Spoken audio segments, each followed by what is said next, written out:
नमस्कार। आज इतिहास के यूनिट 3 का सामाजिक इतिहास महाभारत के विशेष संदर्भ में हम लोग देखेंगे। तो शुरू करते हैं। पहला सवाल, मानव जीवन के संपूर्ण जीवन को कितने आश्रमों में बांटा गया है? तो इसका उत्तर है 4।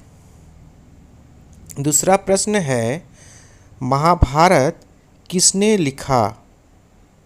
तो महाभारत जो है वो वेद व्यास ने लिखा है। महाभारत किसने लिखा है? तो वेद व्यास ने। तीसरा प्रश्न है, पुराणों की संख्या कितनी है? पुराणों की संख्या कितनी है? तो पुराणों की संख्या 18 है। चौथा सवाल है, महाभारत और पुराण में मथुरा के शासक वंश को क्या कहा गया है? तो इसका उत्तर है यदु। पांचवा प्रश्न है, प्राचीन भारत के महाकाव्य का नाम क्या है? प्राचीन भारत के महाकाव्य का नाम क्या है? तो इसका उत्तर है महाभारत। छठा सवाल है, गोत्र किसका सूचक था? तो गोत्र जो है प्रत्येक उपजाति के सामान्य पूर्वज का सूचक था। सातवां प्रश्न है, अर्जुन किसके शिष्य थे?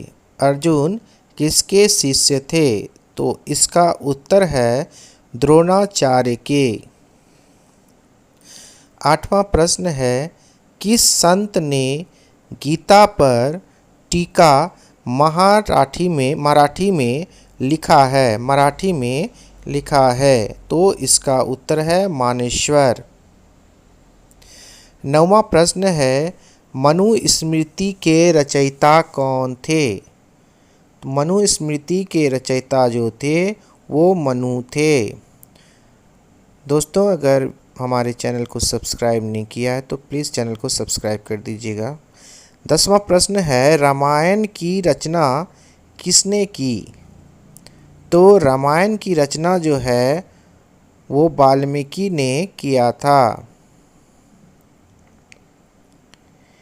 11वां प्रश्न है, महाभारत की रचना किस भाषा में हुई थी? महाभारत की रचना किस भाषा में हुई थी? तो इसका उत्तर है संस्कृत। 12वां प्रश्न है, क्षत्रिय शब्द का साहित्यिक अर्थ क्या है? तो क्षत्रिय शब्द का जो साहित्यिक अर्थ है, राज्य या क्षेत्र पर अधिकार होना। 13वां प्रश्न है, अम्बा अम्बालिका किसकी पत्नियां थी? अम्बा और अम्बालिका जो थी वो विचित्रवीर्य का पत्नी थी। 14वां प्रश्न है, घटोत्कच किसका पुत्र था? तो घटोत्कच जो है वो भीम का पुत्र था। अगर वीडियो आपको अच्छा लग रहा हो तो प्लीज़ वीडियो को लाइक और शेयर ज़रूर कीजिएगा। 15वां प्रश्न है, गंगापुत्र किससे कहा जाता है? गंगापुत्र किसे कहा जाता है? तो गंगापुत्र जो है वो भीष्म को कहा जाता है।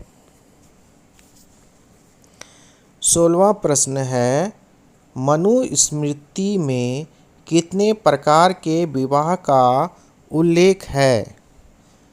तो मनुस्मृति में जो है वो 8 प्रकार के विवाह का उल्लेख है। 17वां प्रश्न है,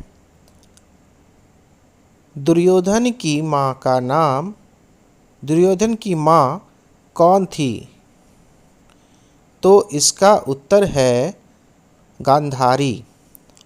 आज हम लोग 12 के यूनिट 3 के सारे इम्पोर्टेंट प्रश्नों को देख रहे हैं।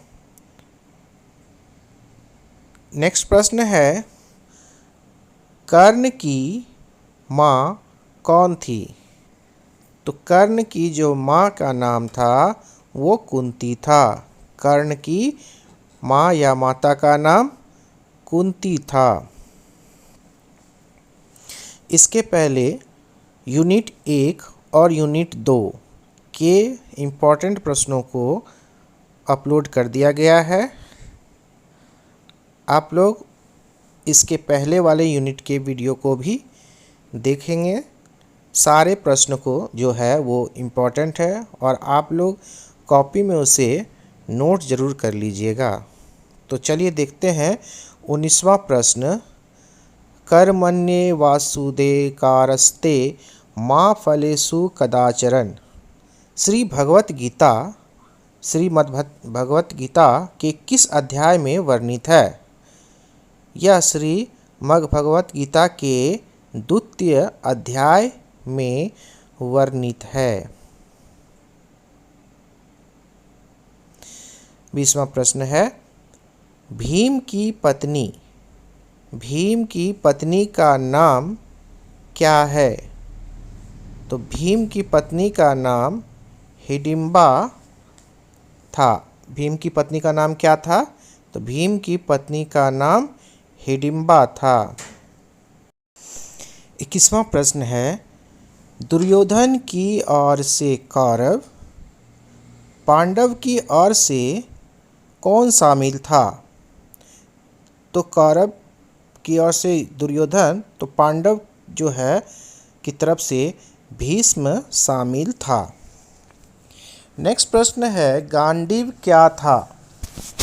तो गांडीव जो है वो अर्जुन के धनुष का नाम था। गांडीव क्या था? अर्जुन का धनुष था। चलिए अगले प्रश्न की ओर चलते हैं। 23वां प्रश्न है, युद्ध भूमि में अर्जुन के सामने की सेना कौन था? युद्ध भूमि में अर्जुन के सामने की सेना में कौन कौन था? तो द्रोणाचार्य जो उसके गुरु थे, भीष्म पितामह और दुर्योधन, ये युद्ध भूमि में अर्जुन के सामने की सेना में था। आज का अंतिम प्रश्न है, गीता में उपदेश दिया गया है। गीता में क्या उपदेश दिया गया है? तो इसका उत्तर है कर्म करो, भविष्य की चिंता मत करो, कर्म फल हमारे हाथ में नहीं है। तो गीता का उपदेश है कर्म करो, भविष्य की चिंता मत करो, कर्म फल हमारे हाथ में नहीं है। ये थे गीता के उपदेश और ये यूनिट 3 के प्रश्न थे 12th क्लास के। आने वाली परीक्षा के लिए बहुत ही उपयोगी और महत्वपूर्ण है। इसके पहले यूनिट 1 और यूनिट 2 के सारे सवाल जो थे सिंधु घाटी सभ्यता और मौर्य काल से लेकर गुप्त काल के इतिहास का जो है वो सारे इम्पोर्टेंट प्रश्न को अपलोड किया गया था। आप लोग वो वीडियो देखेंगे और अगर हमारे चैनल को अभी तक सब्सक्राइब नहीं किया तो चैनल को सब्सक्राइब कर दीजिएगा और बेल आइकन को भी दबा दीजिएगा। धन्यवाद।